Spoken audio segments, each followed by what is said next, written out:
Unfortunately, I can't have the in-game audio playing with it, mostly because when I did the run, I was on Twitch and I had song requests on, and Twitch wasn't so strict about that, but YouTube is. So I still have the recording and the original for anyone who wants it. But with that aside, let's start explaining what I did, I guess, and mentioning monk-ass moments. So to start with, I chose the cleric chart. Oh god, I can't speak. I'm keeping it in. I'm doing it in one sitting. I chose the cleric class, and the reason for that is the mace that they get is pretty good, but they get 3 blessed pages, and the buff just makes this fight so much quicker. This boss is 3 minutes of rolling essentially. It's worth mentioning as well that wait, what was I going to say?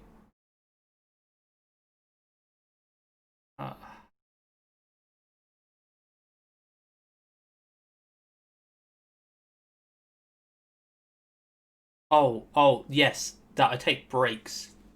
I take breaks during this, so I'm gonna make. I need a pen and paper. Jeez, I'm so professional at this. Okay, I'm not a professional streamer, not a professional gamer. This challenge run was just an excuse to play Salt and Sanctuary as much as possible.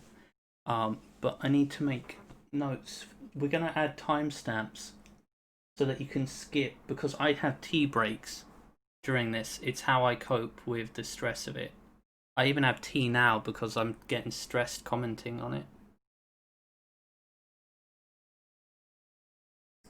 But this boss is easy. I guess before I go get paper and notes, you see he has basically 2 attacks. I mean, he has 3 attacks, but he has the jump, which I hit him when he's midair to keep him centered.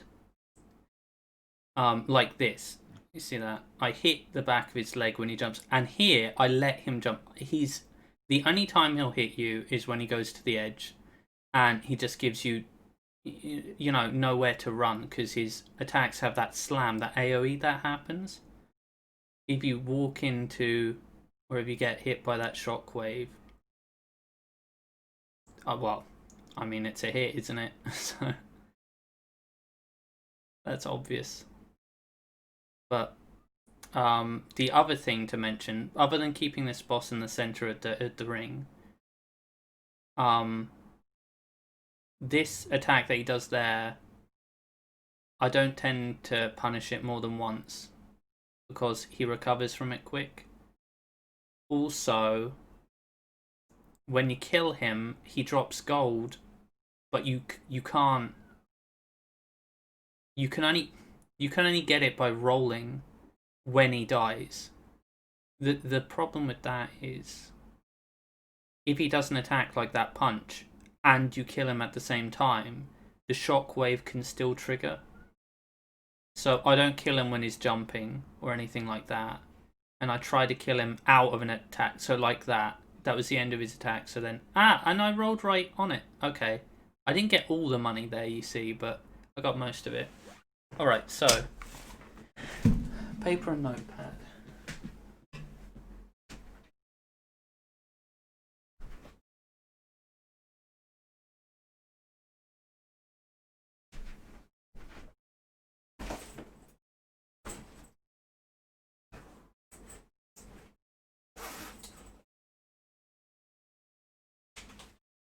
Here we go. So, Shivering Shore. You can choose one of 3 factions: Devara's Light, the Free, and the mountain dudes. And mountain dudes, their clerics sell warhorns. Warhorns are like a crazy cool buff that gives you massive stamina regen. So I always go with them. What time is it in the video? 5 minutes. 5 minutes. So 5, 13.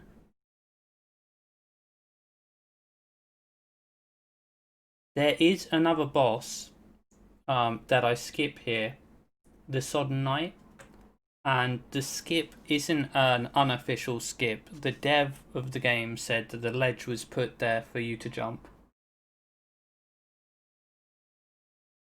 Oh, and I guess I'll mention the leveling up. Here I level up and I get shields level 2 and I get hammers. Great hammers level 1. That's to the right. I did it kind of quick there. But that's because later on in the game we're going to fight the Witch of the Lake, and I fight her with the mirror shield, which I transmute. And I fight the dragon with the hammer, the great hammer, because that's really good against him.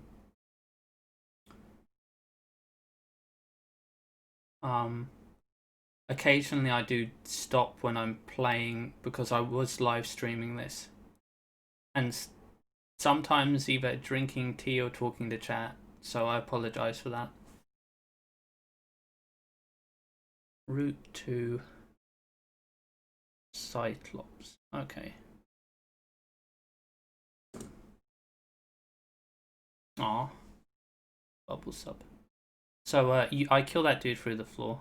That's obvious. I guess I don't need to explain stuff like that, but some of the dudes I kill through the floor, and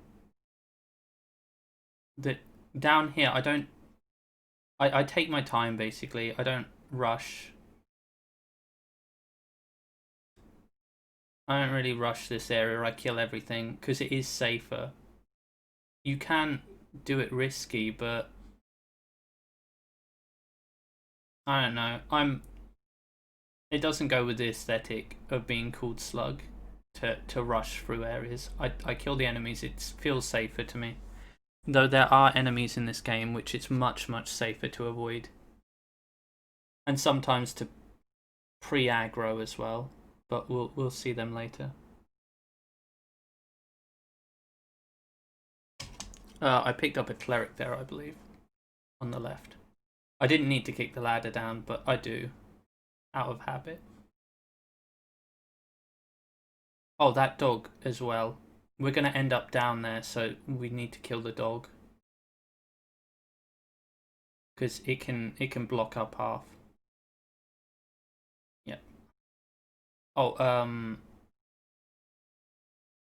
jeez. I'm going to end up talking so much more than I should. Those bats are monk S.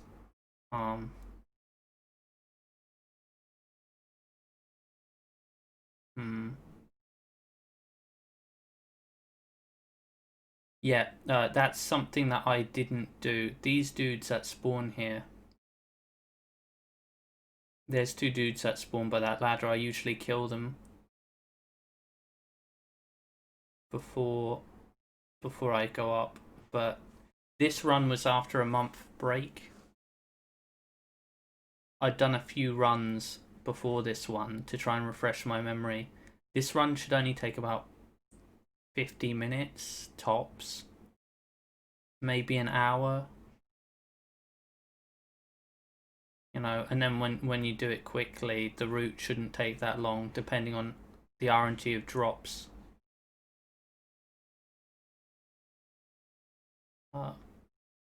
But this run actually took me 2 hours because I was, 1, extremely nervous, and 2, I was really worried about making loads of silly mistakes. Just prior to this run, I'd failed a run. I'd failed a run due to a stupid mistake. This is where we avoid the Sodden Knight. This jump. Okay, and again, the devs themselves said that they added this ledge for you to jump onto as a risky way of avoiding him. Though it's perfectly, you know, it's perfectly fine to fight him, to be fair. He's not that bad. He's not that bad, but I'm such a slow runner that I try to avoid any risky fights, and it doesn't really go with the approach that I have to this run, to fight unnecessary enemies. I avoid a lot of bosses. But that first boss isn't so bad if you want to fight him.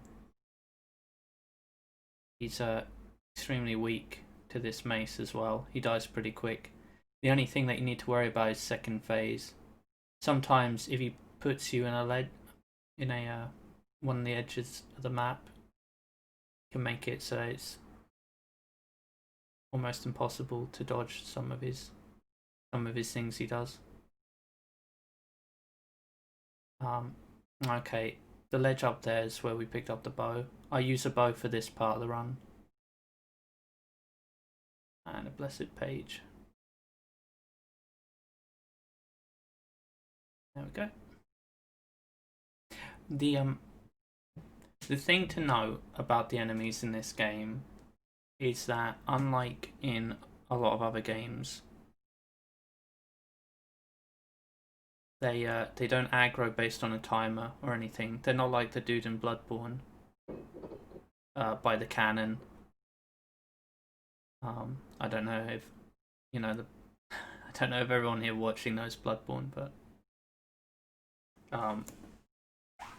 Bloodborne has a bit with a dude by a cannon, and you can walk right up to him for ages, and he'll just stand there because he's on a timer.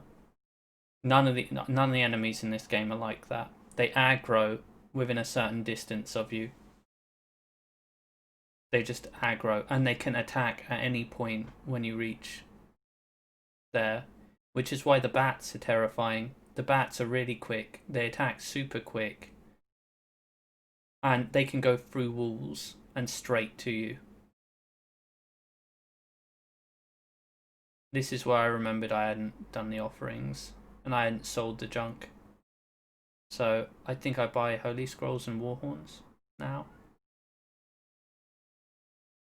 Oh wait, I sell my junk. I sell my junk because I want to buy upgrade materials or something like that.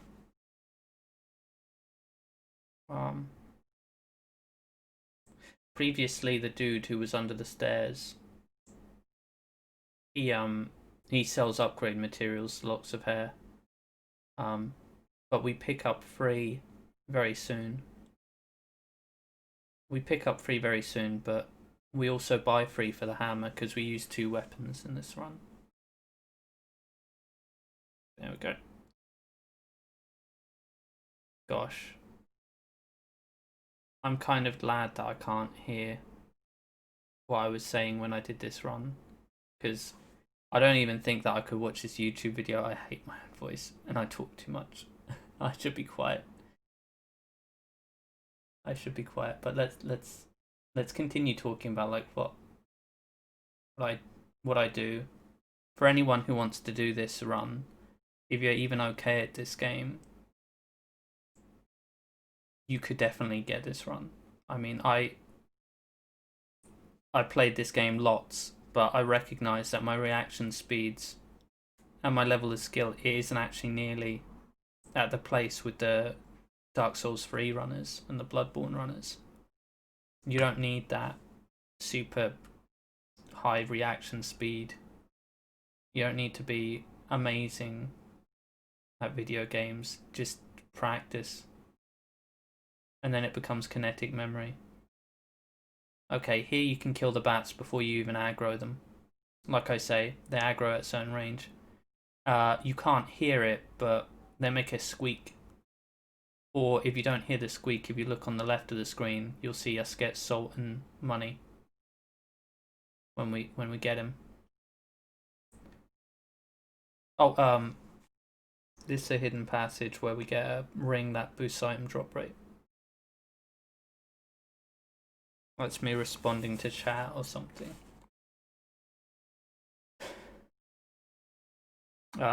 This run does rely on 2 enemy mob drops: the Hornet Steel Ashes and the Wraith Band.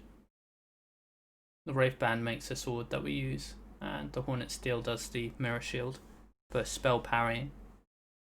It's like Sacred Bloom, my favourite shield in Dark Souls 3. Alright, yep, I use a buff. We kill the first dog, so it doesn't trigger this trap. And then we get that dude to come running over. Sometimes I jump in, I kill the dog by shooting arrows past him. Almost like that. Yeah, there, like that.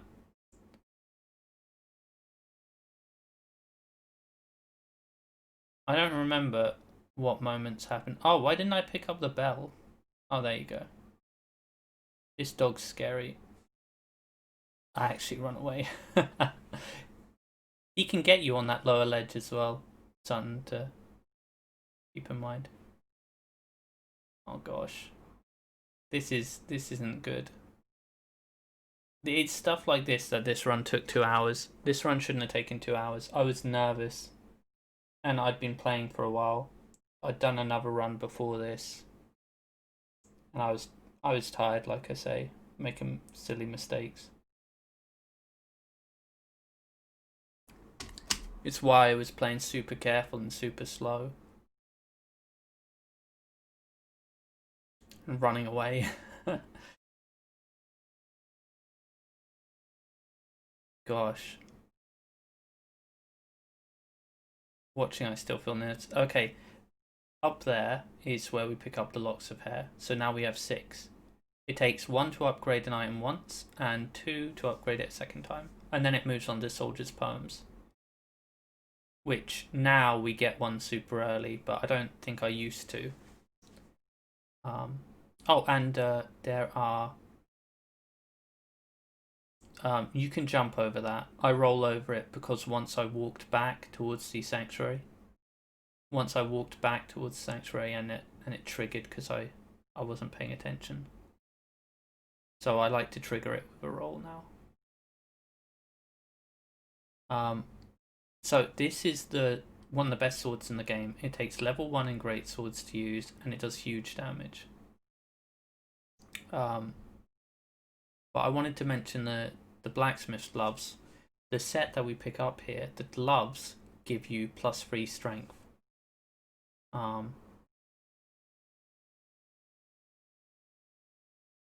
So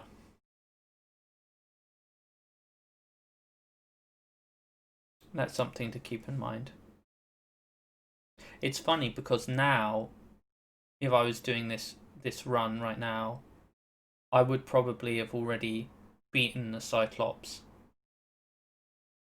by now, or at least be close to getting next to him or whatever. I'm surprised I didn't pick up the warped link. Okay, so it looks like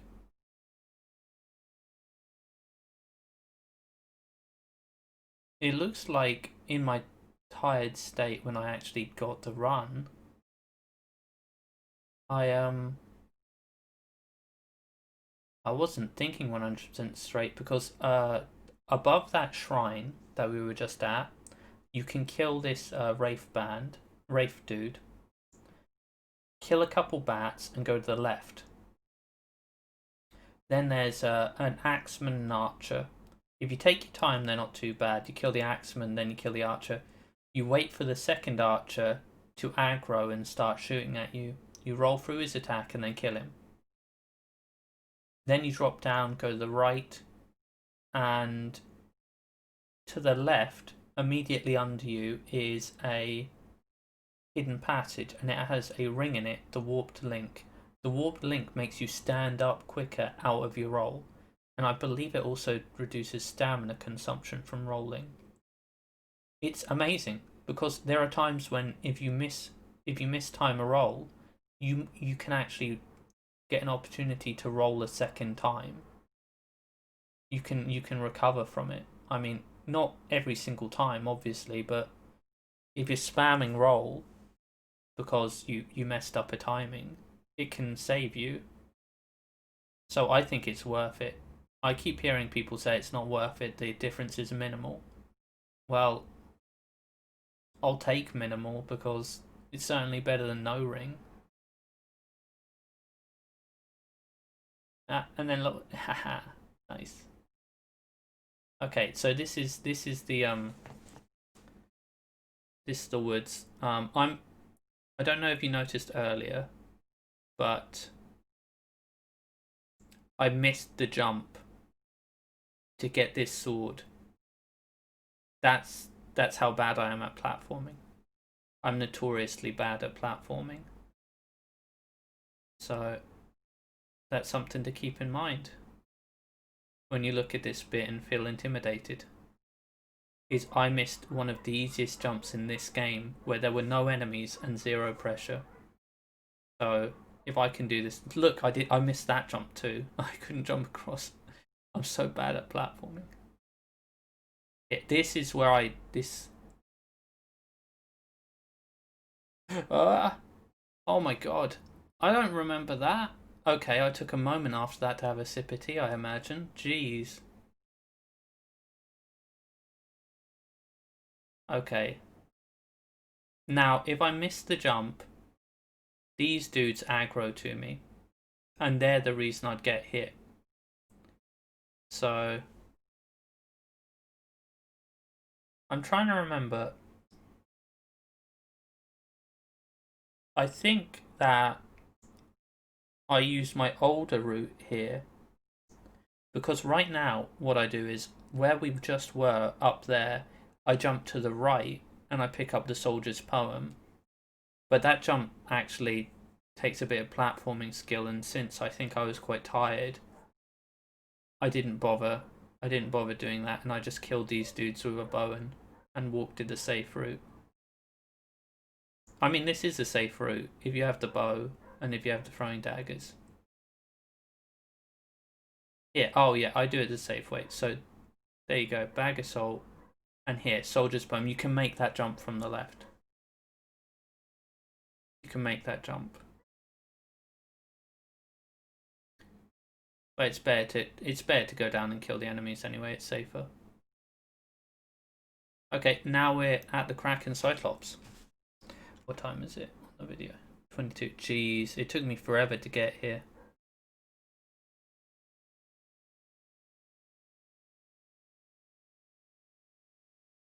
This way isn't too bad. So we pop a Warhorn. He's weak to every type of element. So thunder, fire, holy, the stained pages that do arcane, and poison. He's weak to everything. Look at the damage we do. Okay, so that one you have to wait before you roll it. And he always does his follow-up attack. Well, he doesn't always, actually. He didn't do it there, for example. But he often does that follow-up attack. The thing to bear in mind is, certain enemies in this game... He's on second phase now. Certain enemies in this game, if you run up towards them, and if you get up close to them, they treat it as if you're on the other side of them. We use that later on against the dragon, Skourzh.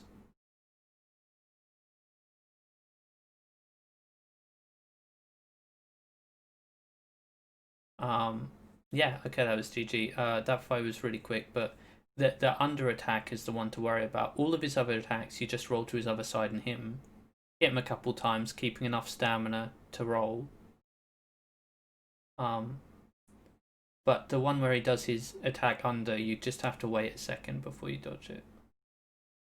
And when he does his slam as his second part of that attack, bear in mind if you're really close to him, he doesn't always turn and do it. Sometimes he does it in the same place he's facing. I don't know if I explained that well. Hopefully I did. Oh gosh, I wonder how long it takes me to hit that dude with a bow from down here. I'm doing so bad with my aim. Oh, goodness. Yeah, I need to aim lower, Slug. Lower. Oh my goodness. No, lower than that. What are you doing? It's almost like I'm missing on purpose. There you go. There, that's more like it. Now, I aggro them. And that triggers the other dogs to appear as well. There you go. Now he jumps.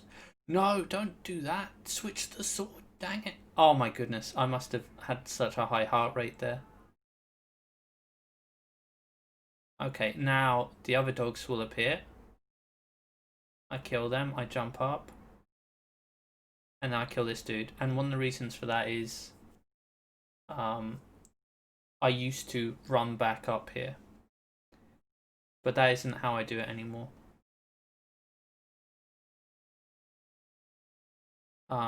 What I'd recommend instead is just jump with the ones that appear, unless they appear really quickly like you did there. Don't bother killing them. Just jump up. Just jump up on the platforms, go up, kill the ones that appear at the top, and get the hammer. But instead of going this route, just you can jump back up where you picked up the hammer. Again, don't know how well I'm explaining that, but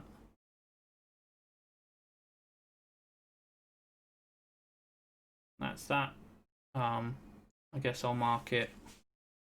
Oh geez, when did we beat the Cyclops? I don't know.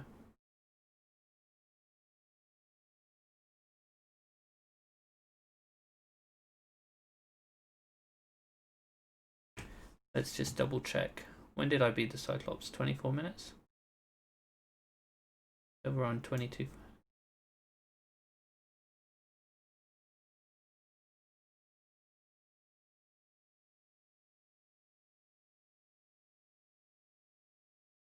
$23.38. Okay.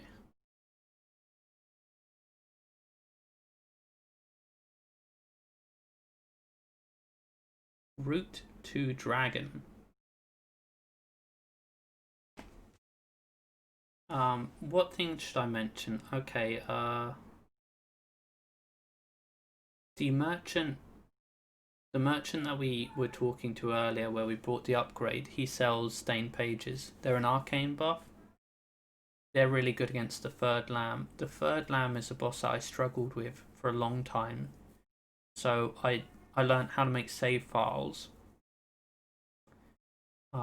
which I recommend for anyone trying this run, to make save files for bosses.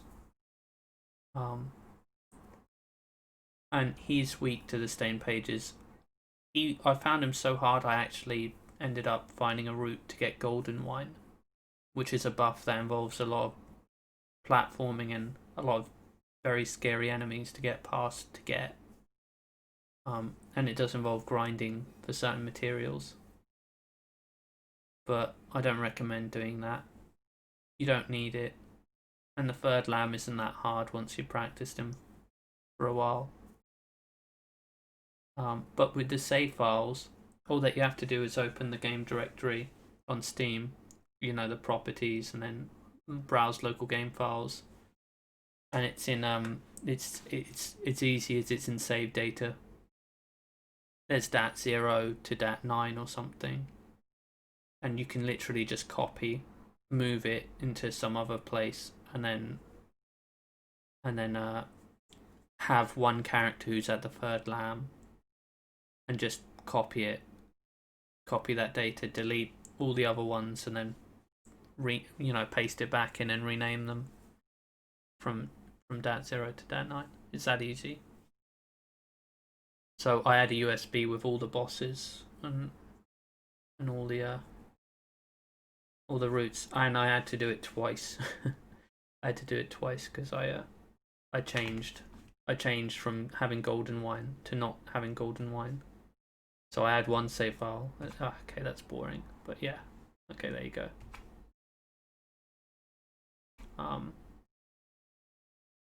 I guess I recommend anyone who likes this game to give this a try. And for anyone who feels like a not so good gamer like myself couldn't get this, I recommend that you actually watch when I'm doing a run, because I still do them for fun. I recommend that you watch and you look for yourself, because I can always use having more slugs on Twitch. I can always use having more slugs on Twitch.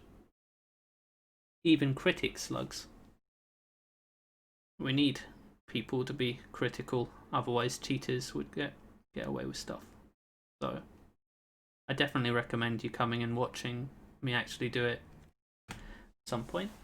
But that's me plugging the stream. So I'm gonna stop doing that.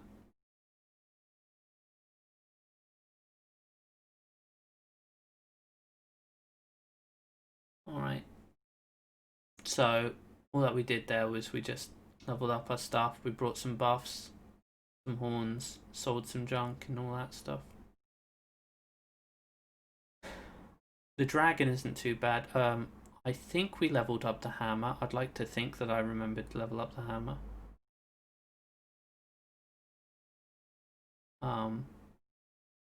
After the dragon, you can buy the soldier's perms as well.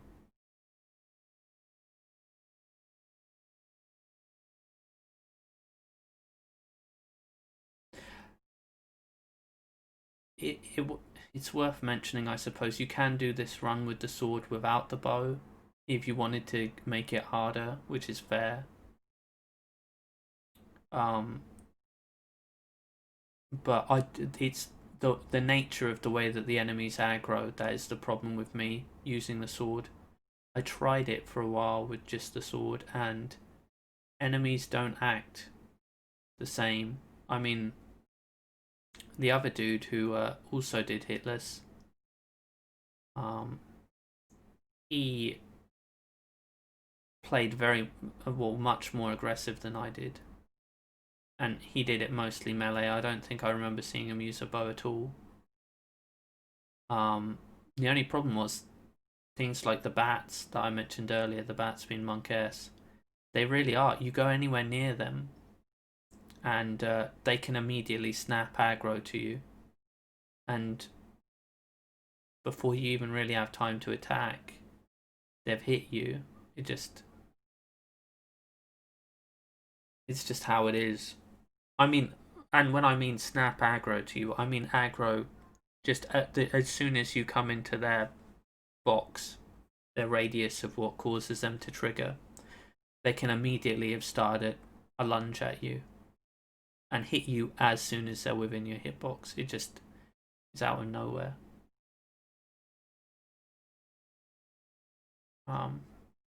So I don't think it's worth. I think that using the bow is fine,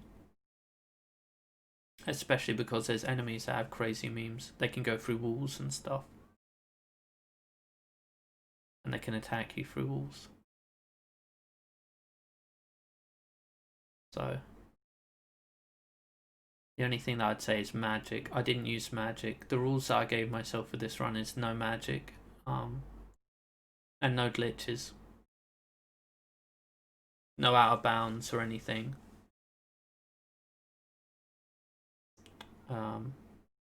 And I don't know what you'd define as a skip, but I do avoid the sodden night, but that's an official skip, so that's okay. Here we go. There we go. Below us is one of the remains of one of the ladies from the boat. Down there, where that ladder is, on the right. Oh, I actually jump over. Why do I jump over there? I guess I was double checking about the bats. My late night brain was paranoid.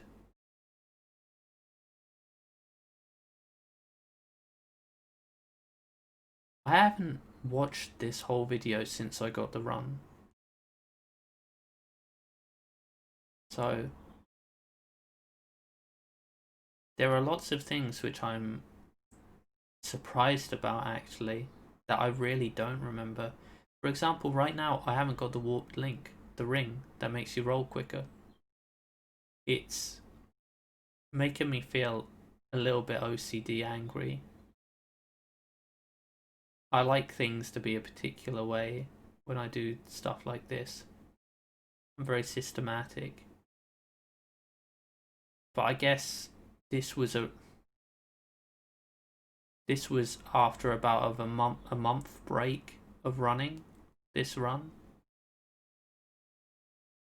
And I'd only done it a few times to get back in the swing of it. Hence why this run is so long.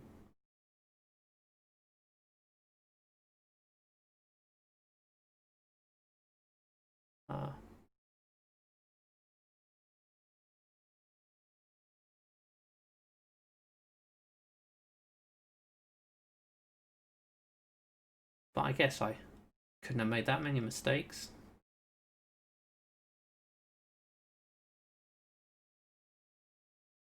Anything to mention for the route to the Dragon Wyrm? The Ember Skulls can go through walls. They're pretty annoying. Oh, something that I'm reminded of. So, we avoid 2 bosses when we do the Cyclops. We don't fight the Jester and we don't fight the Alchemist. Which, if you didn't fight the Cyclops, you'd have to fight those 2. But there is a blacksmith down here on the bottom right. But there's a guard with a Tachi. One that teleports. A teleporting enemy. Now, I don't know if I go get that blacksmith. But if I do, it's risky. I don't. Okay, that's fine. Boom and boom. Those enemies are horrible.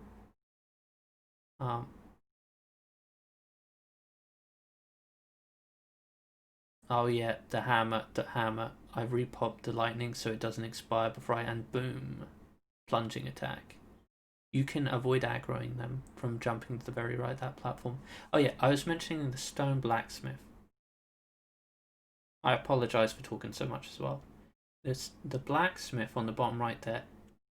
You can put them in sanctuaries to give the area a buff. So if I put a blacksmith in this sanctuary here, it would give me the buff of extra damage in this area.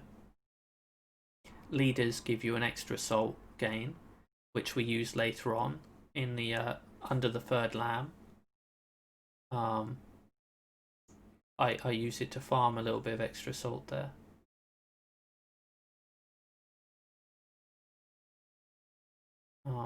And alchemists give you defense, not necessary because we don't get hit. And then merchants give you more money. Oh, guides give you a higher item drop rate. That's important to mention. So the leader and the guide and the blacksmith are really good in the third lamb area because the third lamb is a tough fight. And we kill a lot of enemies on the way to him. And we can even farm there. Meaning that the leader and the guide are really, really good. Gosh, I was really taking my time getting to this dragon. There's not much to see. I basically kill a few dudes who throw axes with a bow and avoid a zappy dude by sticking the far right of stairs when jumping up. So, other than that, there's really nothing to mention before that boss. So, unless you really want to see this, I recommend just going to the boss. I'm trying to figure out, what am I doing here? Am I making tea? No?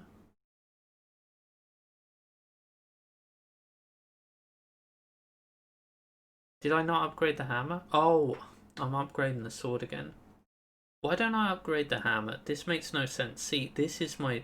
Looking back, this is my tired brain. This hammer... Yeah, okay, I did upgrade the hammer, thank goodness. I was going to be disappointed with myself there. So we use the hammer, we kill the dragon, and then after the dragon, there's actually a dude who sells upgrade materials. So that we can upgrade the sword again. Oh, something to mention, if you haven't skipped to the boss already. When you transmute an item, it loses 1 level.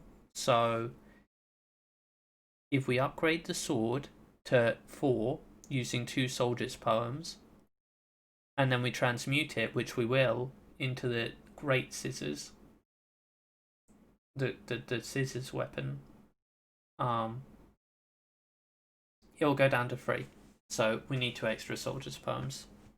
So hopefully I remembered to do that, but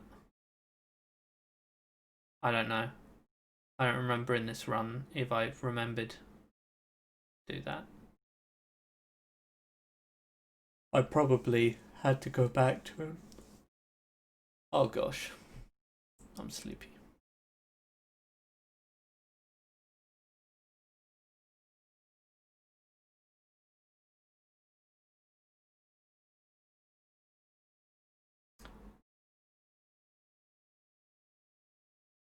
My problem is I talk way too much and about such mundane things, but watching this run back is quite nice. I'm shocked by how I forgot so many things, but hindsight does that to you. I mean, the warped link isn't that big a deal. Look, we still roll quickly and we stand up quickly. It's just it makes you stand up a little bit more quickly.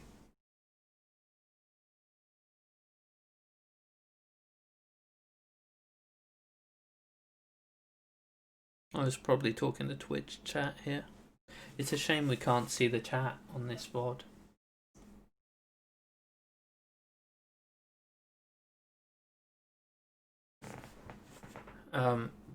So this is the sanctuary just before the dragon. To the right there's a merchant in that chest. The tips for the dragon, it's weak to fire, and it's weak to holy, and it's also weak to the blunt damage. I didn't mention damage types, but the sword slash damage, hammer, blunt damage, there, it's that simple. Some weapons have a cross between the two, and it sounds good, but it's not. It's better to just stick to the damage type that stuff's weak to. Okay, here we go, Warhorn and a Holy. Most of his attacks you dodge by simply jumping. That's it. Just jump. There's one attack which involves a little bit more. Oh, look at that damage. See what I mean? He's weak to the Holy. He's weak to the hammer. We've leveled up the hammer. We're just melting him. So the fire breath, that is the one attack which, this one, we would have to back off, let him do his breath for a bit, and then jump over the fire, and then attack him. But he was in second phase there. So if we jumped over the fire and attacked him and not killed him, we would have got hit by his jump attack. So second phase is a little bit more tricky. But I mean, when you do that kind of damage, you kind of make him irrelevant. Oh, I didn't even timestamp that. When was he? So 42. Gosh, 42 minutes. 42:17.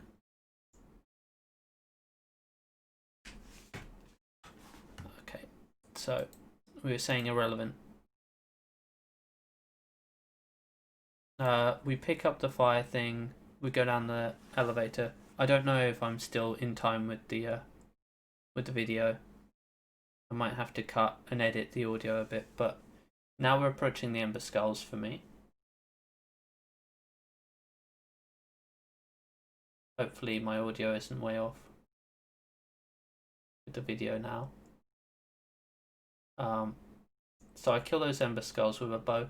Honestly, it's better to just aggro them with a bow and then kill them with the hammer. It's the safest way, from what I've found. Oh, also, wait, Simi Zest Julie. Simi Zest Julie, that's the name of my character, nice. That's from mixing the names of everyone in chat. I think Zeno's son was in the chat. Oh no, that was Zeno when... that was his old username, not Zenoson. Okay. That was Zeno, the other Zeno. Yeah, so aggro them with a bow and then kill them with the hammer is the best way. With the teleporty one, I wouldn't recommend killing him with the bow, honestly. Now that I know what I know, I wouldn't recommend that. I'd recommend instead running up to him with the hammer and just plunging him. Just be careful he doesn't start a a fireball attack when you get close to him. As long as he doesn't start a fireball attack immediately within aggro range, then you can plunge attack him.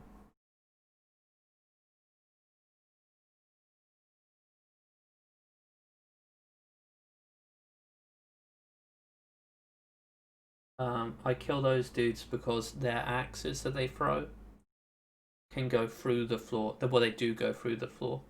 So we could get hit here by an axe that come from those dudes above us.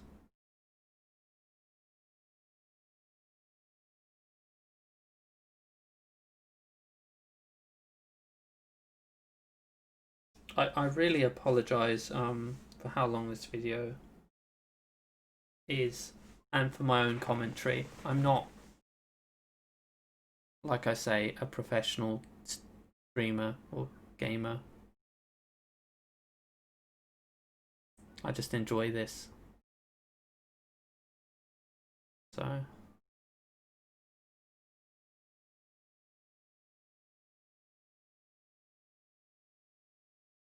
here we go. So this is the route before the third lamp. So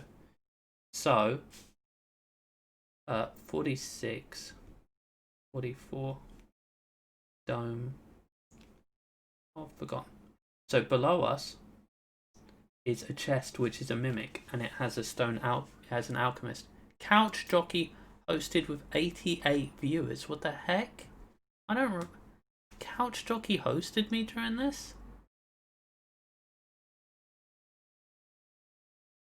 That's mad. Okay, I'd probably take a while.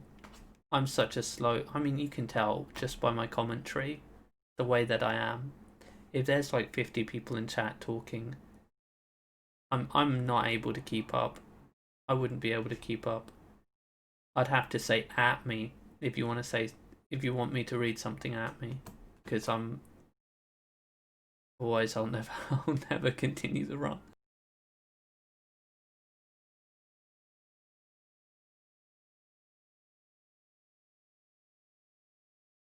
Oh, that's where Kark followed me, really? Oh, wow. He requested a lot of music during this run, actually. Yeah, now I remember. Kark joined me on the day I got the Hitless run. Okay, this is just nostalgia for me. But below us is Oline. Oh my god. Oh, okay, I'm watching a VOD. This isn't like it just happened now. Oline's cool as well. But below us is that chest. It has an alchemist in it. Alchemists transmute stuff. That's where we get our mirror shield and our Jaws of Death, the sword. The Hornet Steel Ashes drop from that dude who flies there above us.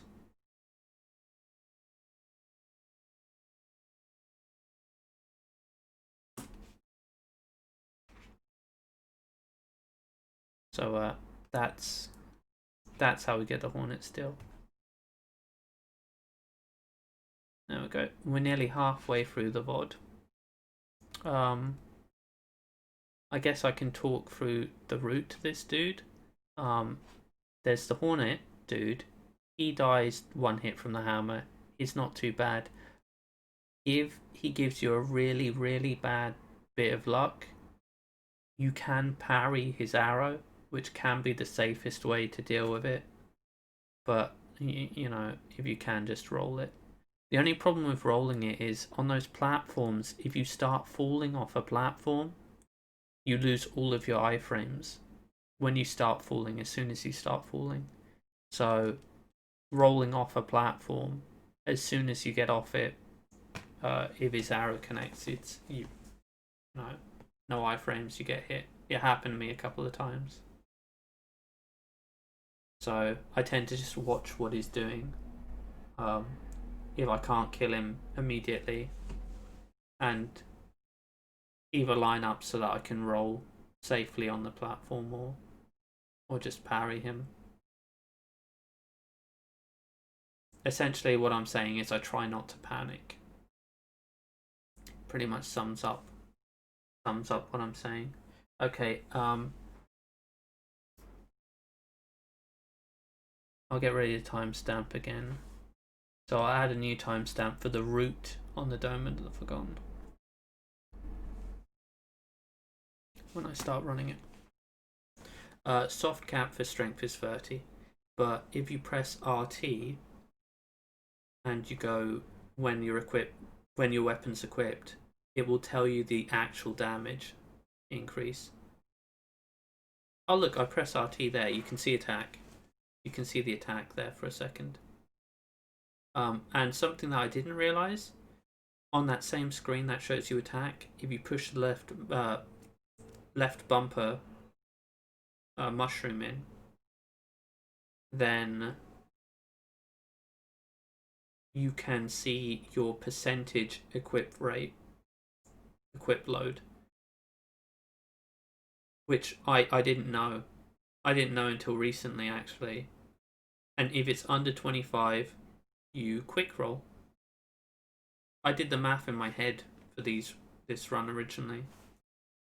I worked out what the 25% was, which doing maths on the fly isn't my strong point, so now that I know that you can just do that, that's good. And you want it under 25, obviously.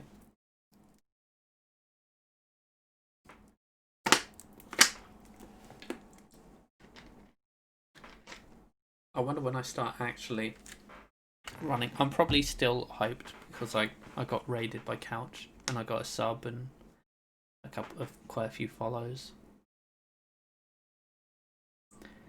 So I'm probably just taking my time and being silly, trying to get my brain back into the game. There you go. So that one, now this is where a bunch of enemies are hiding and you get the file of undersight. That lets you see them. So there's 4 there. And look, they give 1,700, or that's with the grasping ring on, or they give 1,900 with a leader in the area. Or what, 1,500 or something, or 1,300 without either of those things equipped. So it's a substantial difference that you get having the leader in the ring on. Red shard, disappointing. Alright, so this is us farming for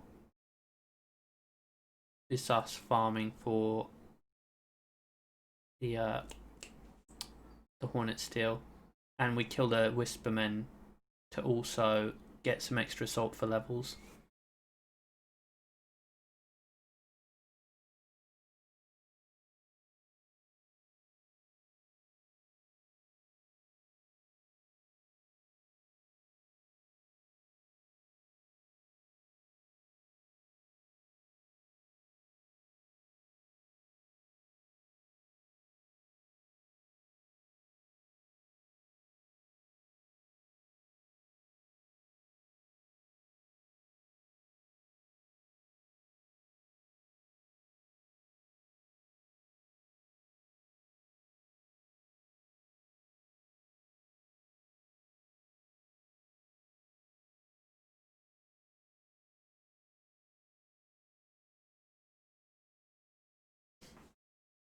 Someone gifted a sub to my bot.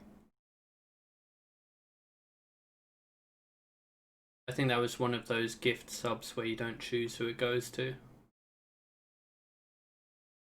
Oh, that Whisper Man managed to live there. I was careless. There was no reason for me to get close to getting hit there. Yeah, I probably took a moment after that. This is the reason this run took so long. Is moments like this. I'm gonna give a timestamp for the third lamb, or the route to the third lamb. So this is 10, 12, 13, maybe even 15 minutes of farming. There's no reason to watch this. You know how the farming works.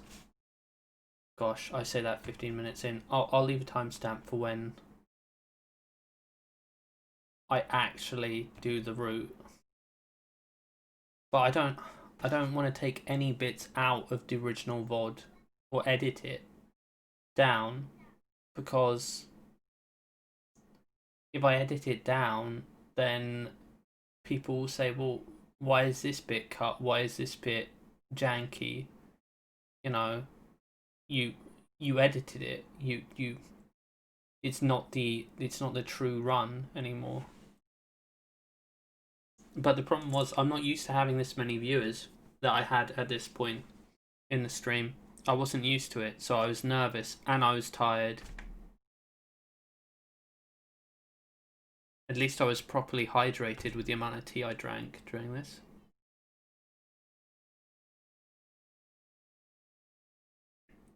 And I had music on, which was helping me, but oh wow, Kark just followed shortly before that, and then he subscribed. I think though that I don't know if that was a gift sub. Again, I think that was him. Ah.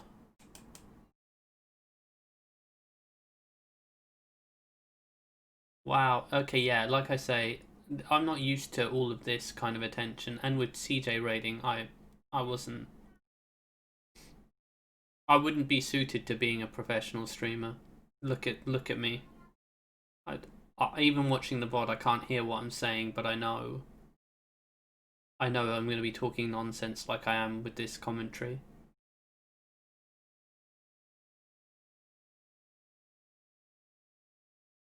And I'm going to be like full of nerves.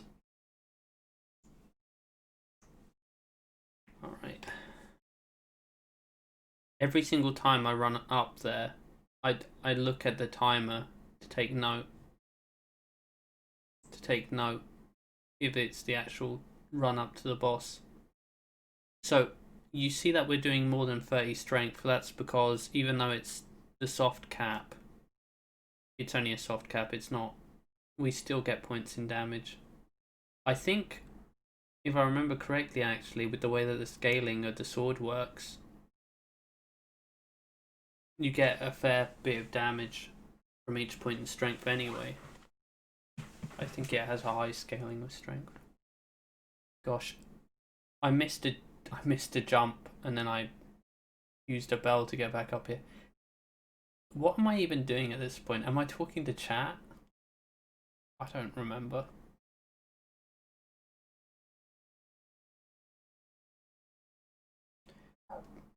So there's a hornet here, 4 whispermen, sorry, 4 whispermen, then another 4 whispermen, and the thing to know about the next 4 is if you approach them to kill them like you do with these ones,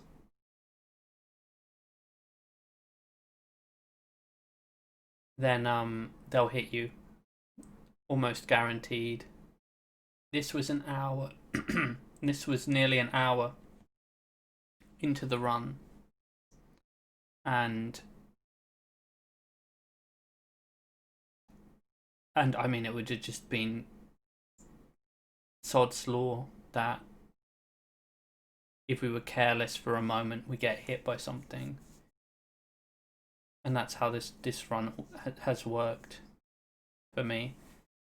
You forget something, or you slip up a little tiny bit, and then all of a sudden, you got 30 minutes of wasted time. Okay, so this is where we transmute. There you go, mirror shield, perfect. So this is probably where I actually run up to the boss now. But I'm way over leveled. I've got way higher damage than I'm used to having.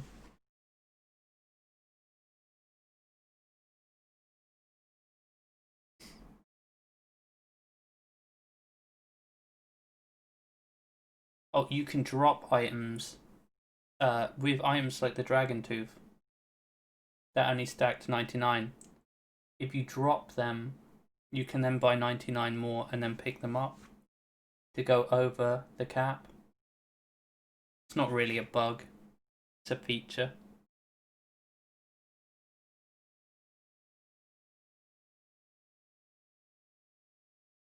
It's just a game mechanic, I'd say, on the basis that they could have it go into storage like other Souls games, or they could have it vanish like lots of other games do, where you get over the maximum capacity of an item. but they have it that you can pick up items and go over the limit. So I'd say that's a feature. That's not any kind of exploit. Why did I unequip the file of undersights? Gosh, I must have been tired. So this time is 101. Yep, okay, 101.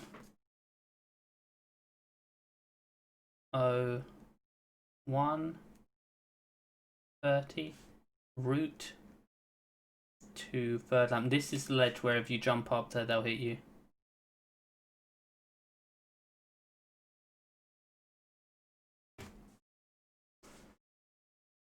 You should have already been getting close to finishing the run at this point. This VOD is halfway through. I did it super slow, but again, I was milking it. I had loads of views. I had people who were subbing. I had people who were following, and I didn't know how to keep up with it. And I wouldn't now. It's not like I've learned my lesson. I still wouldn't know how to deal with it. This chest has the little cap that gives you... Did I put it on? No. I thought for a minute there I equipped the cap. It gets you more gold. Oh, I used to kill this dude with the bow. I forgot that. I jumped to the other side over here.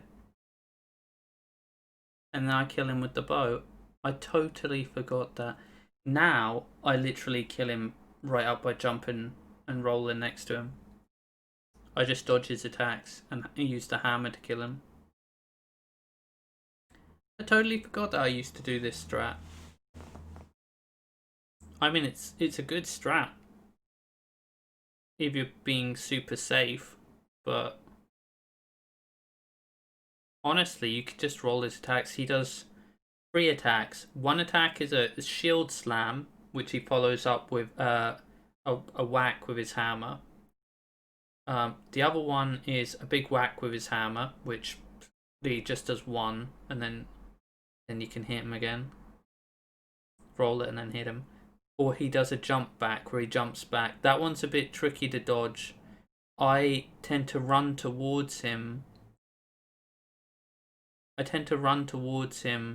And then when he's close to reaching the ground, I roll through the shockwave it creates. I think that's the safest. This elevator has killed me. Half an hour into a run, many times. This elevator, unlike all the enemies, is set to a timer. So if the timer says it's at the top, it will zoom to the top. So I've hit the switch, gone to jump onto the platform, and then jumped off the ledge and died. Here we go. So now we're at the third land boss fight.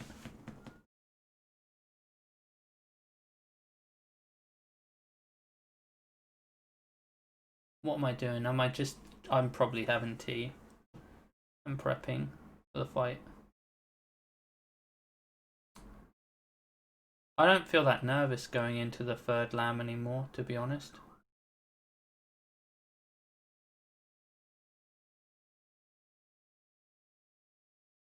I've practiced him so much.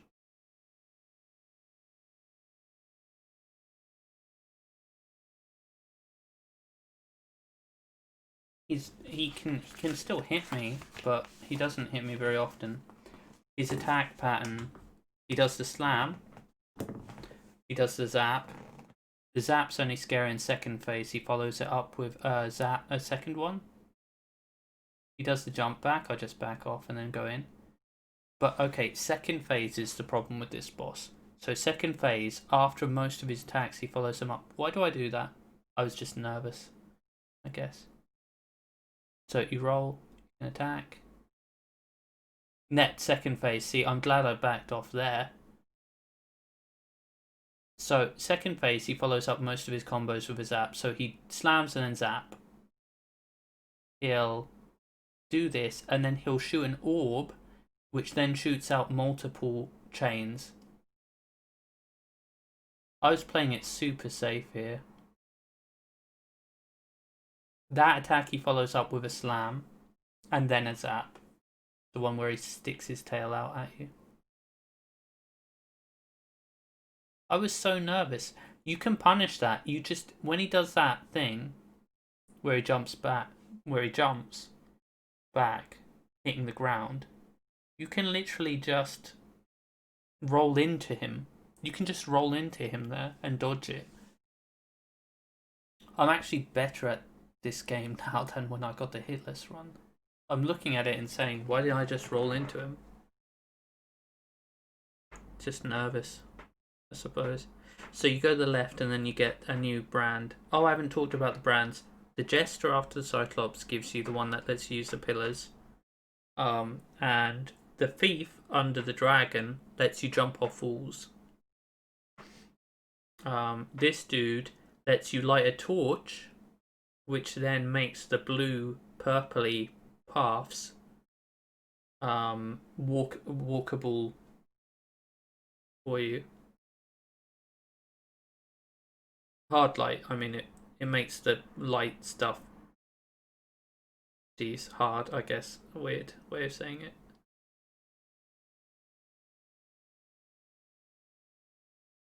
Yep. Okay, here you go. So for this bit I jump between these platforms and plunge back. There you go. Kill that dude. And then there's a few whisper men here. Boop. 3 of them, by the way. And a shrine. That ring gives you lightning resistance, which makes it useless to us in this run. Except for gold. So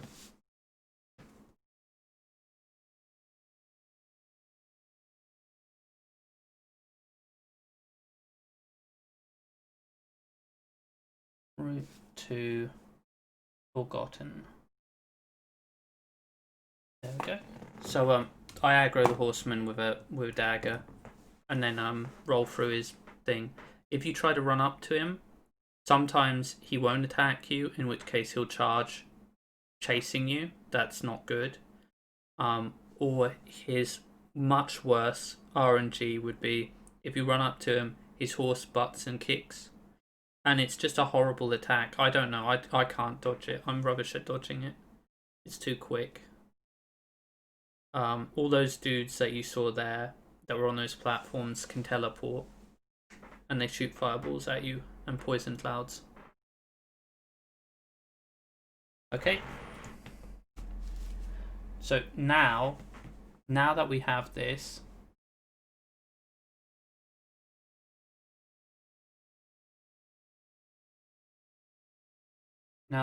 sanctuary, I think back then, I was mentioning the lines on the top left that showed that we put everything into strength with the red, and then the magic is on the right and the stamina is in the middle. Yeah, we got pretty much everything in strength. So I think I kill most of these Atoxel dudes with the bow. Gosh.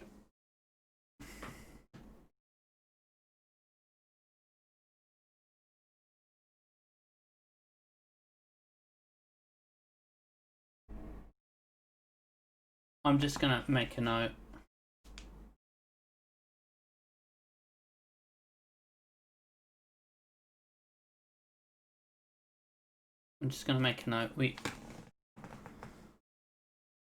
This is one of the easiest parts. In fact, no, I take that back. This isn't one of the easiest parts.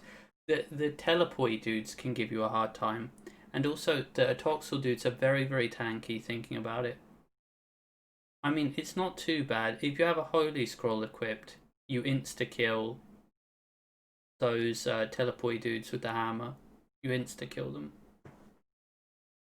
So, I buy fire arrows, and you can kill the Atoxels from range with the arrows, so that's not too bad. Honestly, at this point, you should have finished the run. To be fair.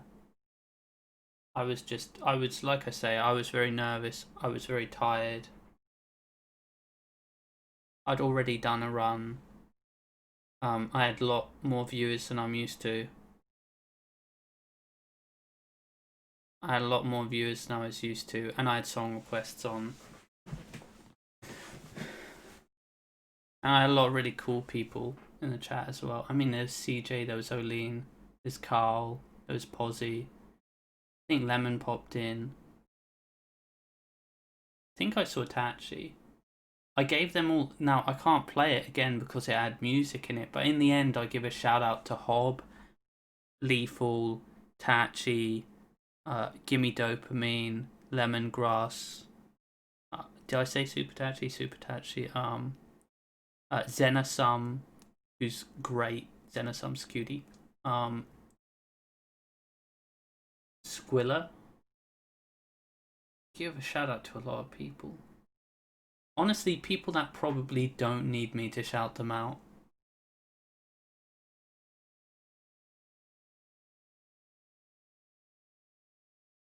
But I had a lot of people in the community that were very pushed me to get this run. How long do I wait here? I literally must. This is a tea break, I assume. I'll have to listen to the original audio. I think this is where I go to make tea. Gosh. This is how I play games. Okay. So if I can get this hitless run, then anyone can. To be honest. If someone who takes 10-minute breaks midstream to make and drink tea and talk to chat, if someone like that can get a hitless run, then really anyone can.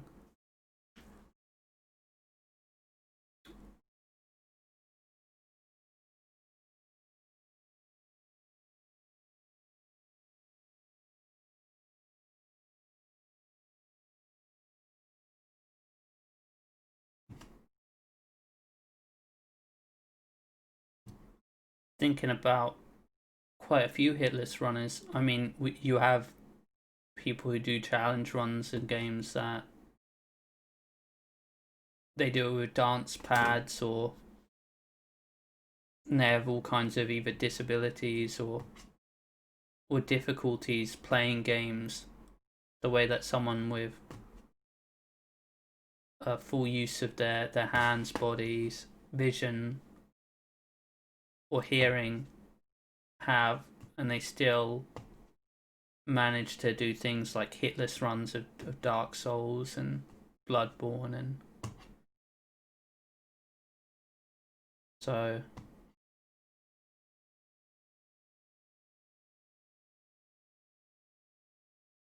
it just goes to show. Am I back? Just goes to show that anyone can do it.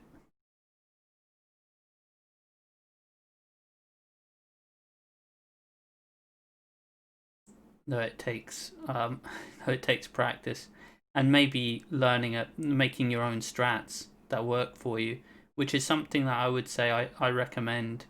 There are things that I've done here that, even looking back now, I think are bad choices, because I know the game even better now,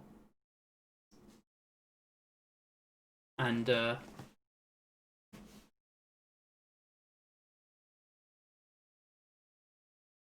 why did I add a hit there?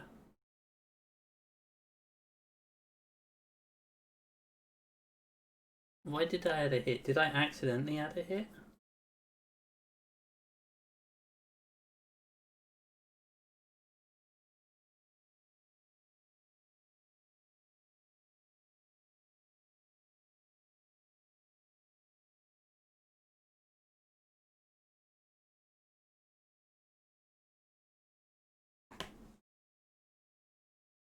I think I accidentally added a hit on my score.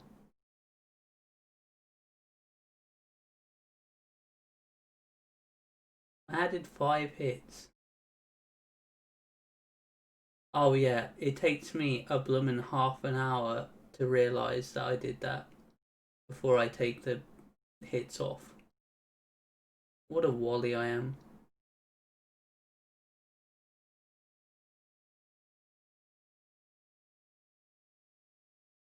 Okay, now where were we? So, oh, there we go. Okay, so for the route, What's the time for the route?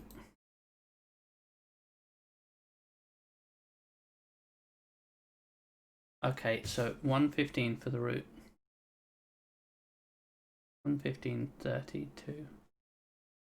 Route to boss. Yeah, I take a 12-minute. No, 12. I take a 7-minute break. Sorry, my brain not doing it right there.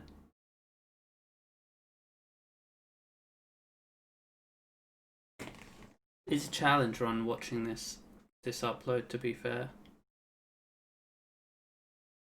But I'm proud of this run. I've wanted to upload it for ages. I was disappointed that I had the music in the audio and I couldn't just upload the original audio. But then again, I was watching it back. I was watching back the VOD, and some of the things I say during this run, it's worse than this commentary. Okay, we kill that other dude through the floor, and we kill this dude with the bow. Works good. And you can buff the bow as well, which is nice. So we add fire. The game's changed. So when I did this run, the game was different. It was a different patch. You couldn't use the same charm with a buff on a weapon. So the sword has a charm and the hammer has a charm that adds fire. If I added fire with pitch fire, it wouldn't stack. There you go, it's that easy to kill those dudes. They're a pain. If you can't one-hit them, they're the worst. They can teleport around and they do fire, and it's a big AoE attack. And has good track, and they track you well, not the actual attack itself. There we go. We open up that little thing and we go upside down. This isn't the most insightful commentary, but there's a charm there that adds. There's the stone charm there on the left there. Oh, I pick it up. Oh. Okay, I was going to say it's good against this boss. I guess I pick it up because I feel like I want every advantage I can get right now. The fire charm doesn't really add much damage in this fight because he's super resistant to fire.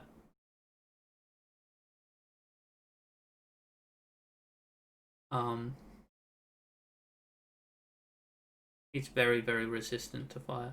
So, but the stone charm, the way that works, every time you stagger an enemy, it adds damage. It adds a big boost to your damage. Now, with the hammer, is what I want to say. You stagger this dude all the time. You stagger him every 2 attacks. You stagger him. So, stone charm's great. Do I remember to put it on? That's the question. I wouldn't recommend picking it up. It's not necessary. There's the mossy charm that you can pick up back in the woods before the Cyclops. That increases your attack speed.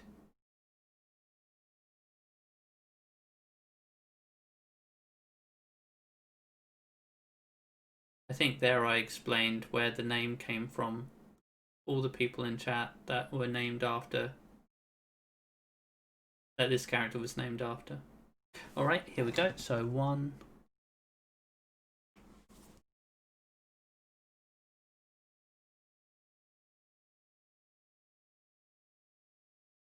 19.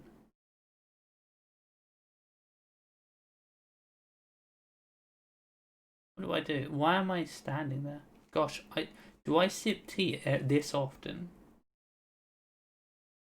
I really do, don't I?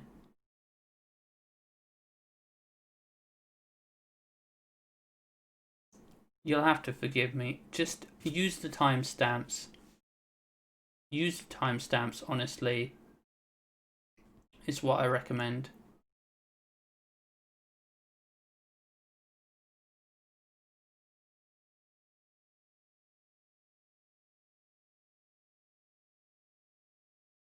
I don't know why I call this dude the Forgotten so much. He's the Dried King, but I keep calling him the Forgotten King. Oh my goodness, did you see that? Okay, so he does the beams. The beams trigger after so long. And we had enough stamina just to unlock him there. But the beams are the things that are likely to hit you. Or the ground AoE.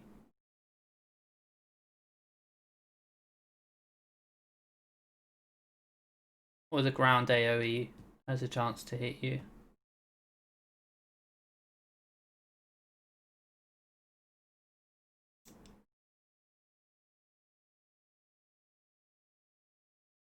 I know what I did. I know why I added 5 hits. Because I wanted it to go to the next split, and I kept pressing the wrong button. And I didn't realise, I didn't notice I had added hits. I think I did it again there, from 5 to 6. That's so stupid of me. I think that people in chat were like, oh, you're not on the right split, you know. And then I kept trying to do it, mess it up. Jeez, I jumped down that really quick. That's such an insignificant thing to notice, but I feel like the game runs... See, it looks like it was running smoother than it does now. It could just be because I'm watching a playback. And maybe the preview mode of this video is combining frames, making it look like it's really quick. Probably. Alright, this is where... Okay, 1:22.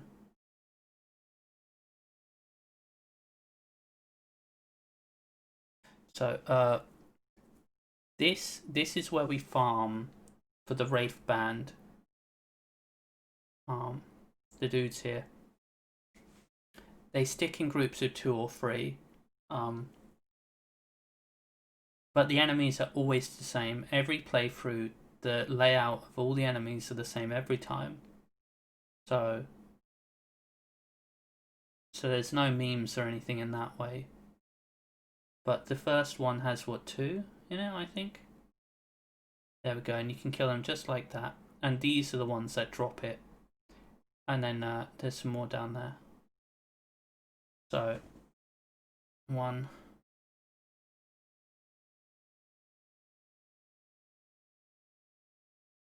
Route Siam Lake. So now we're on the way to Siam Lake, which is where we fight the witch. What I think I do is I don't farm for the Wraith bindings. Instead, I skip through this area, I get to the lake, and then when I'm safely at the lake, I'm ready to fight the witch, and I just have to farm until I can get the Wraith Band to go fight her.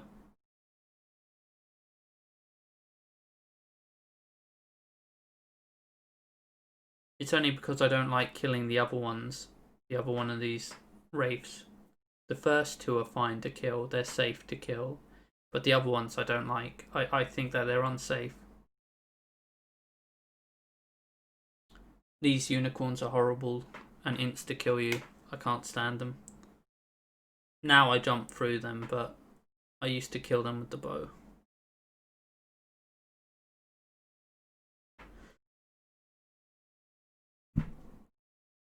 Here they are.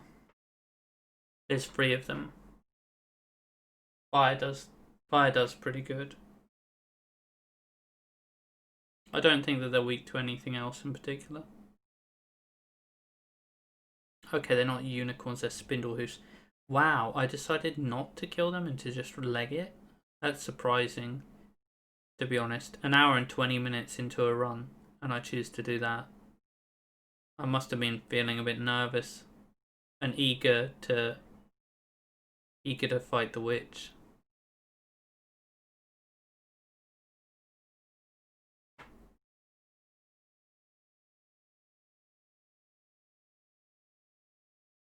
Well, that's fair.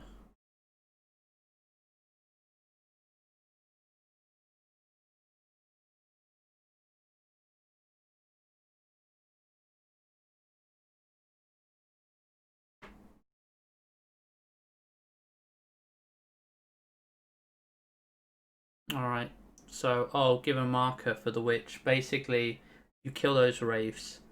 You wait until you get the wraith binding.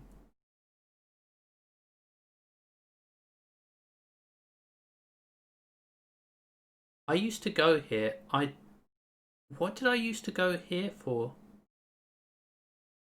So there's Mal's floating castle.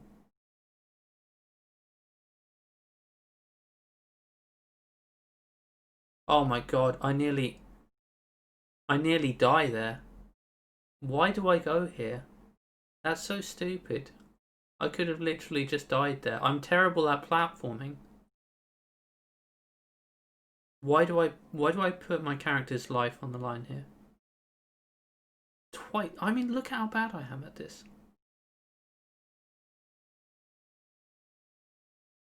Is it for the buffs? Do I get buffs? Is it a ring? There's a guide. Okay. And then you jump up here. Now there's some... Oh, what was it that you get? It's from a mimic, isn't it? Or something like that.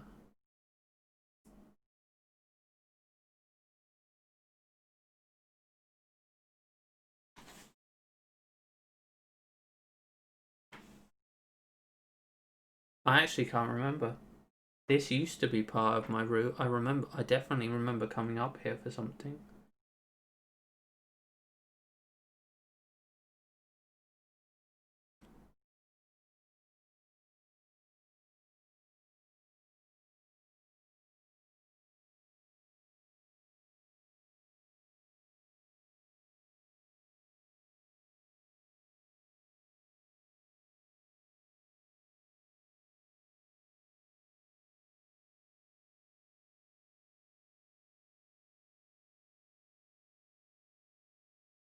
This is all unnecessary.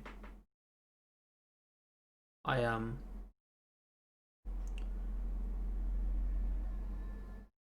literally, I can't tell you that I remember why I would come up here.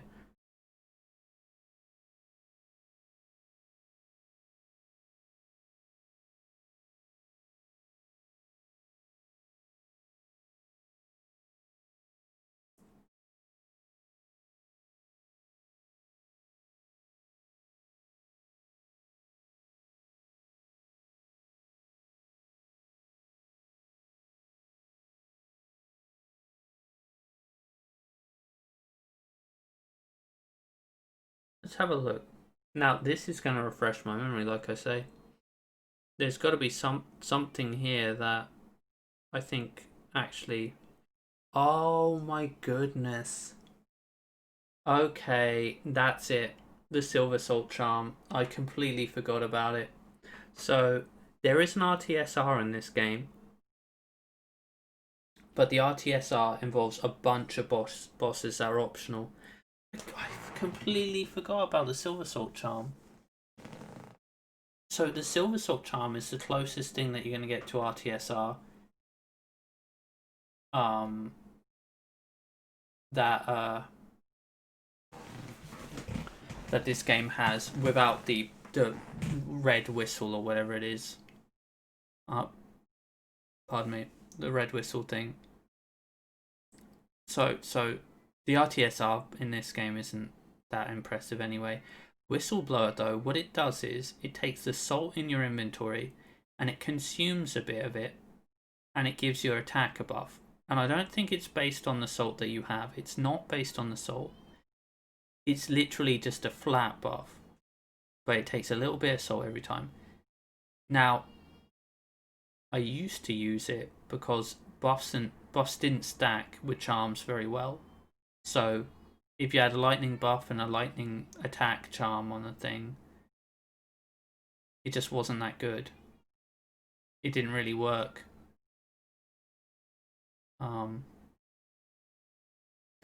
So yeah, this is just because of patches, honestly, at this point. I'm looking back and I'm realizing like the patches were a bit different to how they are now.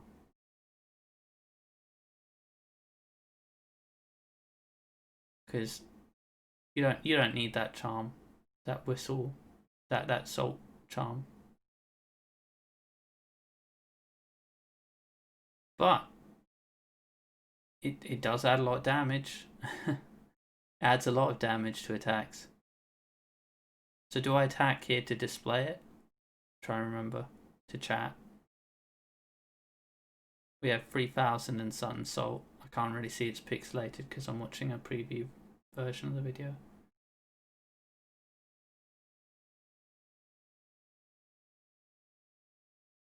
Oh, oh gosh, I'm watching this and I'm starting to get nervous. Do I put the sword on the other slot with the shield? I better. Is this where I noticed that I've accidentally added a bunch of hits to? Yep, that's exactly what I thought that was. That's funny. I added like 5 or 6 hits.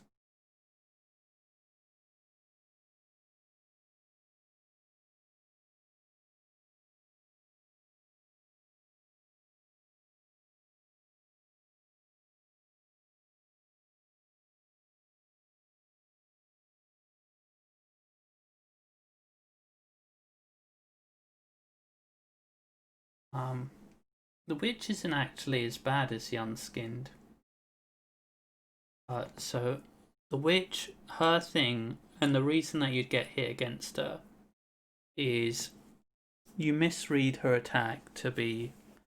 You misread her attack, so she has a slap attack, and sometimes I think that she's doing her machine gun orb attack,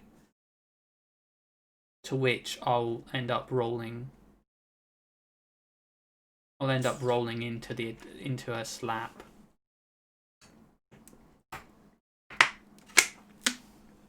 Or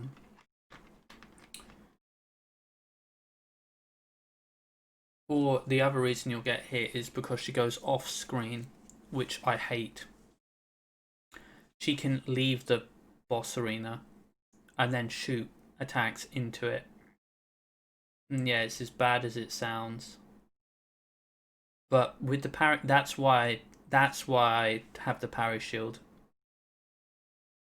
So she goes off screen, she doesn't attack in the screen. You just listen to the timing, and then you get the visual of the attack coming into the screen, and you time it well. And you get a bunch of iframes when you parry, so that's amazing. I actually killed the Witch of the Lake by parrying her by only parrying her attack. So with this mirror shield, when you parry, it bounces the attack back at the enemy. So she's extremely resistant to arcane, I believe. So I think that she is. So it's extra impressive that we killed her with just parries. But that's how I practiced this. Parrying her attacks, that is. And I've still got the kinetic memory now, and it's been months and months since I did this. Although I have been doing hitless runs recently again of this game for fun. I actually learnt something new watching this VOD. That the whistle charm, look, so it consumes some of our salt there. I won't need this extra salt. I won't need this extra salt, but I actually take it just in case. Alright, that's 1:34, 35. Which time? There we go. Look at that damage. It's insane. Actually, I might go back to using that whistle charm. Look at that damage. It's absolutely insane. Oh. Okay, that's where I could have misread the attack quite easily. She's hitting. She's doing a lot of slaps here. She doesn't usually do that. Oh, I miss. Come on, jump. Yes, there you go, Slug. I was nervous. Now she does her, and you roll it. Boom. That was wonderful. I mean, all of that prep was literally just to push her to that point where she could be killed and made almost irrelevant. I'm going to go back to using that charm. I used to use it because of the way that buffs work, but now I'm remembering how good it is. Look at that. Damage increase is crazy.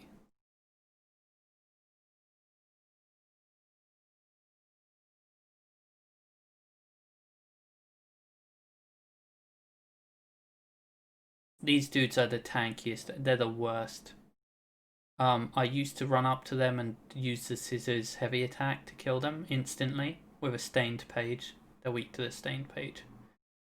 But they're funky. They jump around. They use their little tails. They leap at you like that. Yeah, they're scary.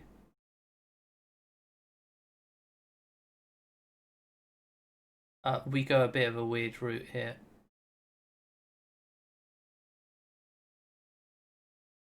Oh, here we go. So 136.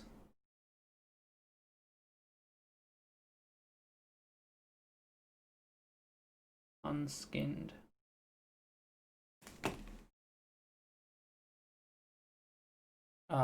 So we're going to get the upgrade materials here.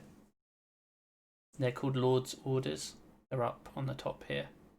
And then we zoom down and we open the shortcut.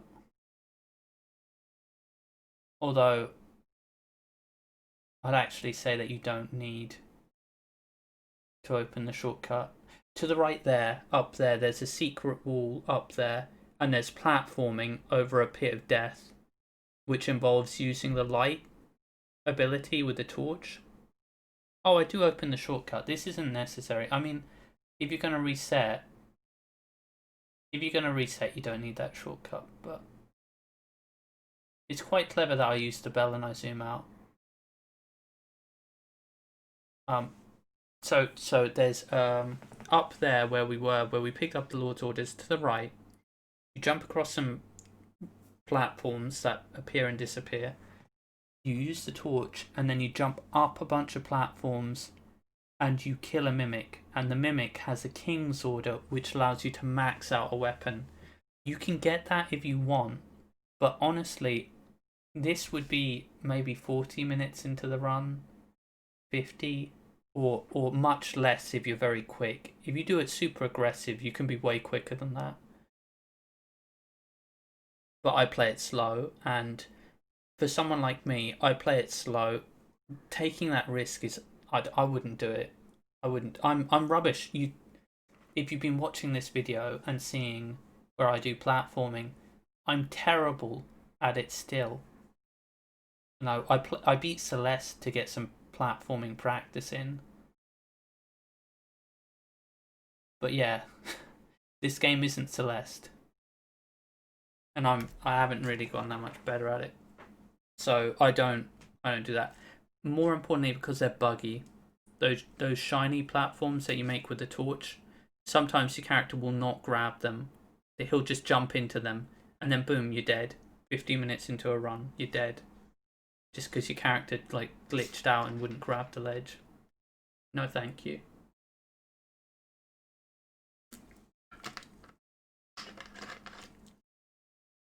Posy. Oh my god. Posy. Posy's the one that inspired me to do this run. Posy actually inspired me to get on Twitch as well. We did a funky co-op run where he escorted me through Dark Souls 3. And all that I did was run around and heal and be stupid while he killed everything. The escort run was very good. Alright, here we go. It's time for the boss. Oh gosh, I'm feeling a little bit nostalgic for this now. I've seen things that I forgot about. This is really cool. Every time I fight this boss, I play Guy Marks' Loving You Made Me Bananas. Every time I do this fight. So, if you want to know what song was playing during this VOD, it was Guy Marks. Loving You Has Made Me Bananas. There you go. Now that I've got it on. I remember this. It's tradition. Alright. I'm very nervous at this point because this boss... Okay, this is the one boss I haven't been able to develop a strat that's safe for at all. I haven't got a safe strat for this boss. It's literally just a case of you need one to die quickly and then just take your time with the other one.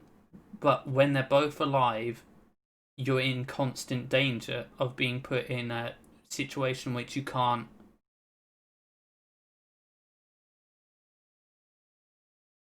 Oh, I go for the floaty one. Well, no, the floaty one's the most dangerous. Oh, he came down. He gave us that. Look at that damage. But now we have these orbs all over the map, and he can go spam them out. He can just spam them out.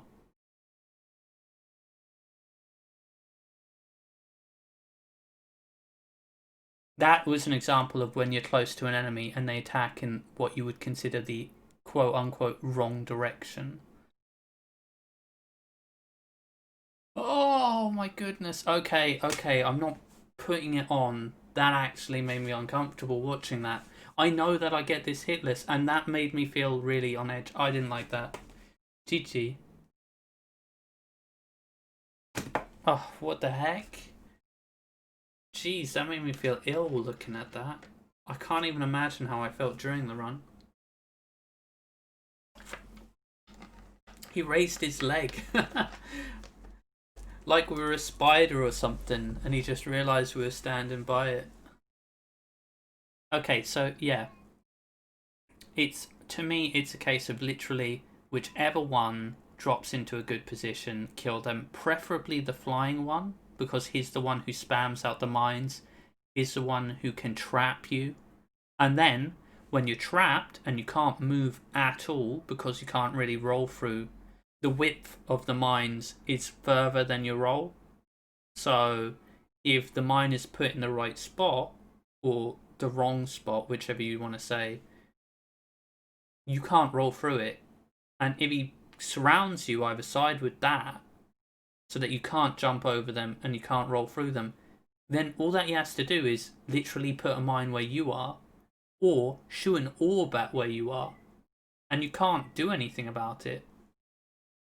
So I move in this boss arena from one side to the other quite a lot to keep them moving, to see which one will separate and give me an opportunity. That's the best strat I could come up with. That's not even a good strat, to be honest. I think I actually remember I made T because nearly getting kicked by that dude. Now I'm getting the memory back of feeling very ill, feeling very hyped, very nervous, and trying to talk it down and having tea. And I continue to talk it down right to the final boss. Dragon Skourzh is easy. One of the easiest bosses in the whole game, to be honest. The only time that he'll hit you is with his lightning breath. He has a lightning breath attack. You can jump over it, it's fine. You can even roll through him and go to his other side to avoid it, if you do it quickly. But his other attack, his leap, should never hit you. His leap's rubbish. It's just a rubbish attack. His stomp and... oh, pardon me.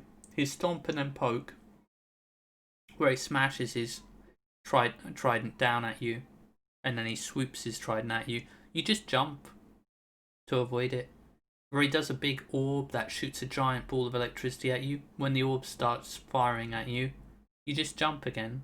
It's that easy. Jump his slash, jump his poke, jump his orb, and when he jumps, just run to his other side.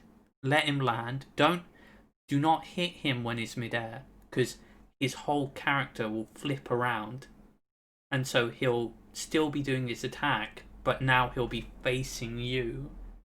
So let him finish his jump,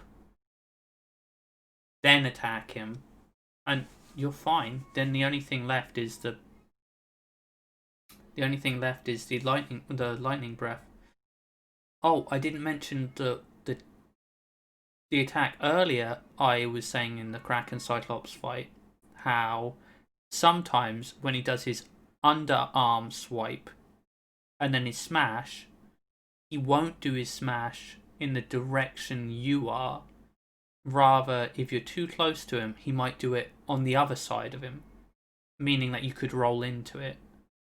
So we exploit that thing in the AI here, because this boss, when he does his pitchfork zap move, where he zaps 2 times in front of him and once in the back,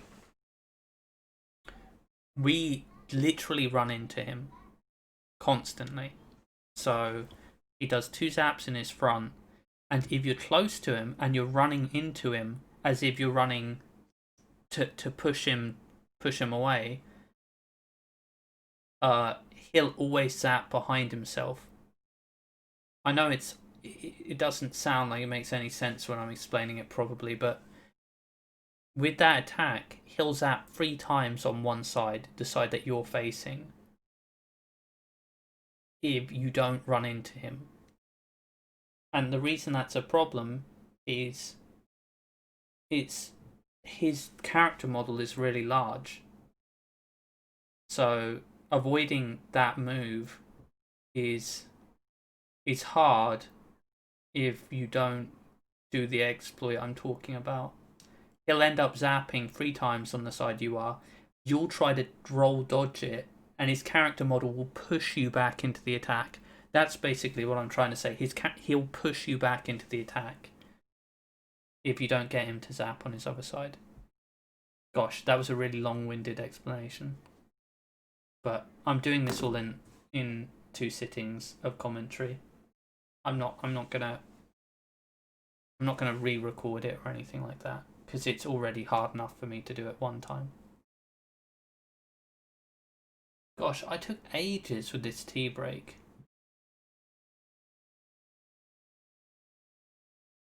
I guess I'm not surprised. I was super nervous. I felt a little bit sick as well after. I felt like I was going to be ill after that stomp nearly stood on me. This is why maybe Dark Souls 3 Hitless isn't actually for me. Can you imagine, after I beat Abyss, taking a 15-minute break, then I get to Wolnir and I take a 20-minute break. I have scone, a biscuit and some tea. Okay, there we go. Okay, so back at it.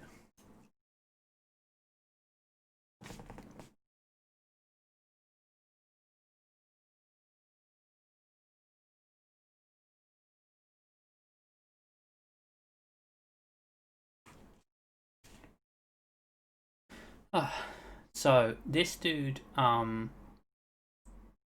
tend to roll past him now because he can actually launch orbs at you from there.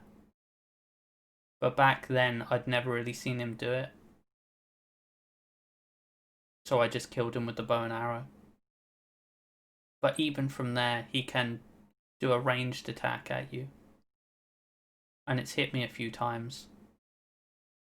So I changed my strat there. But back then, I'd never had that issue.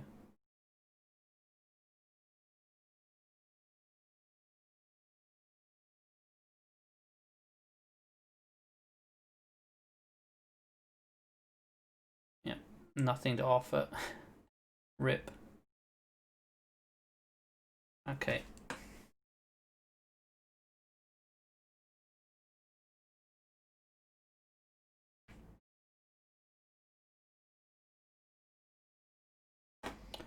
So I get endurance. I want a fast roll, or with the scissors.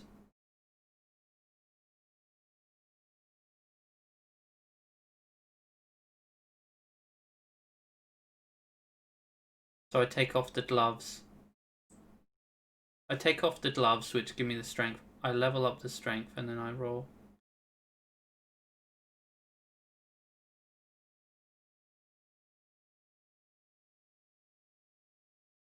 Now I have the salt necessary to go fight the boss.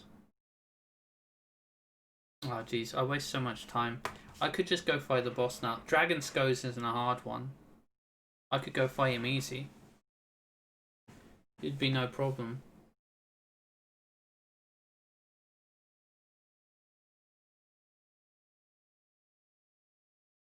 I actually sold the hammer there as well, which maybe I should have kept it for the final boss. I think I realised at some point as well, but who cares? Yeah, I sold it. I realised I sold the hammer, so I went back and I sold the stone charm as well.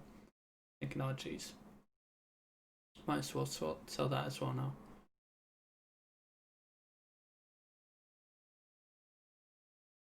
That's what the nerves do.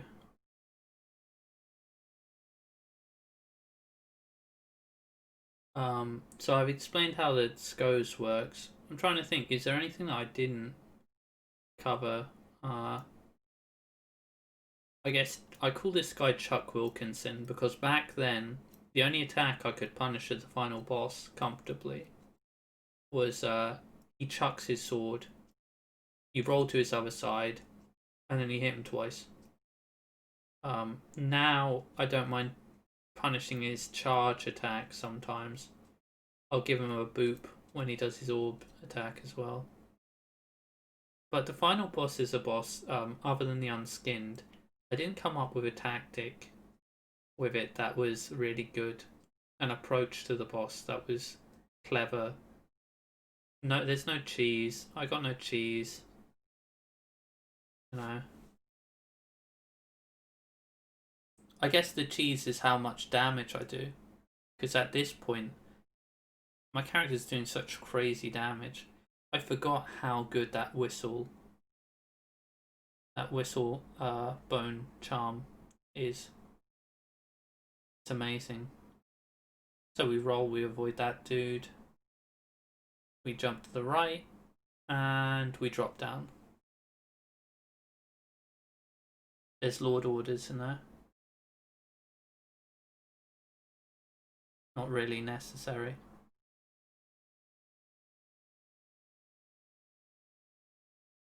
After this enemy, also there is there's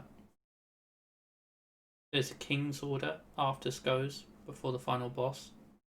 You could pick it up and max out the weapon if you wanted to, but there's that one dude there that we just avoided, and I don't know, I don't like him, so if I can get past him safely by dropping down and boosting right, I don't like to run past him again. Let's see what RNG gives us. So what does he do? He does his jump. Okay, you run to his other side. That easy. And you jump to dodge that. This is the zap I was talking about. You run into him, there. It goes to the back of him instead of it going to the front of him, where his character's hitbox would push you into it. Okay, there you go. We made him completely irrelevant though. He's a super tanky boss, but the damage is crazy on the jaws and with the charm. The damage is crazy.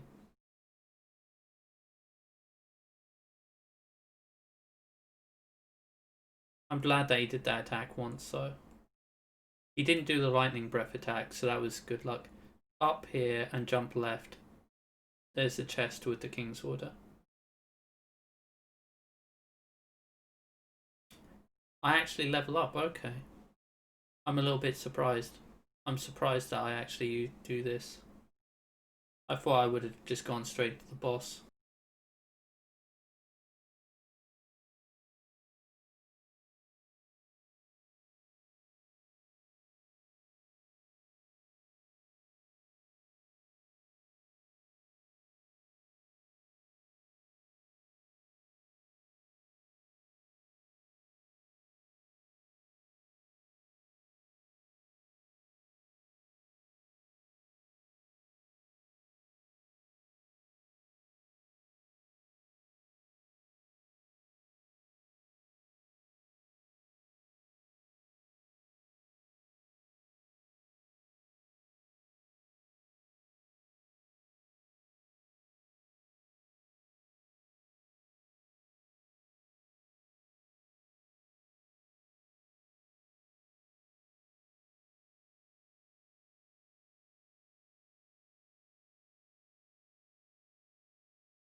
Final boss.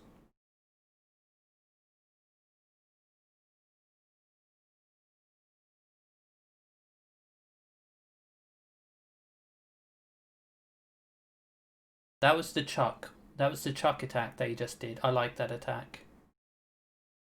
We still do crazy high damage on this dude. Now, he gave us 2 chucks that quickly. It's unheard of. It's crazy. There, he did a charge. And he staggered and then we hit him. GG. That last bit there, actually, those 2 hits, if he didn't stagger with that second hit, he could have just whacked us. But I was so nervous and I wanted this run so bad that my hand just kept tapping the button. I should have only attacked him once and backed. But I thought, just go for it. Just keep hitting him. Just keep whacking him. There we go. And then we have it. The Hitless run. And Cheryl cheered. Cheered 100 bits. Thank you for watching, anyway. And I'm sorry if the commentary was annoying. I should have at the start suggested you mute the commentary and just watch the video of the run, using time stamps to skip when I suddenly stand still and take a tea break. But I'll say it at the end instead. There you go, 2 hours in. Take care. Thank you for watching. Good luck. Definitely recommend you try this. Bye.